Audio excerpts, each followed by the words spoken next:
only on Fox, a business practice in Houston that may surprise you.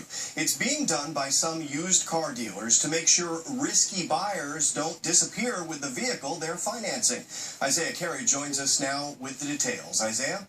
Don, you have to look at this practice from two different sides. If you give someone who has poor credit a car, how do you protect your interests? In some cases, used car dealers and finance companies are tracking their vehicles using a GPS system, and customers are agreeing to it so they can get into their new ride.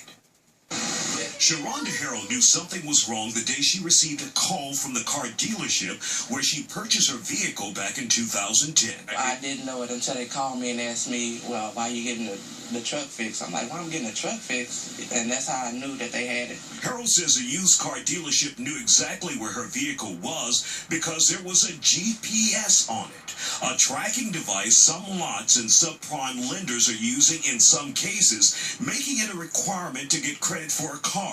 That's if your credit is not that great or there's been a repossession on your record. That's like the invasion of privacy for them to know where you at all times. But Harold admits she agreed to the GPS tracker on her second vehicle she purchased earlier this year but eventually lost. In that case, her paperwork shows the funding or finance company required a GPS tracking system and consent form.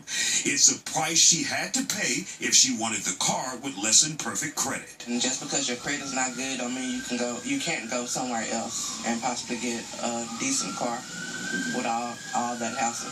A car salesman who initially agreed, then declined to go on camera, told Fox 26 his lot and two of their finance companies require GPS tracking to protect their interests. He says in the past they've decided on a case-by-case basis. They look at whether a buyer has a repo on their record or just dismal credit. This takes advantage of people who have no options in life, and they're forced to live with this. Fox 26 legal analyst Chris Tritico may shun the GPS practice, but he says as long as a customer has agreed to the device, the car lots and or the finance companies are not doing anything wrong. It's illegal, unlawful, to place a tracking device on somebody's vehicle without their permission.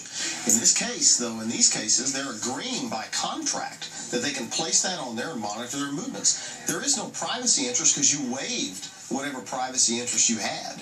Now, some national reports indicate dealers only activate the tracking device if a risky buyer is delinquent or near default.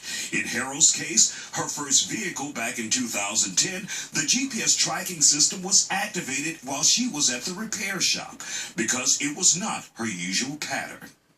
Now, some of these GPS tracking systems also come with start-kill devices. That's just like someone who has been arrested for a DWI. If the dealer or finance company wants to keep you from driving the car, they just remotely hit the kill button until you come up with the money for the missed or late payment. Isaiah Carey, Fox 26 News.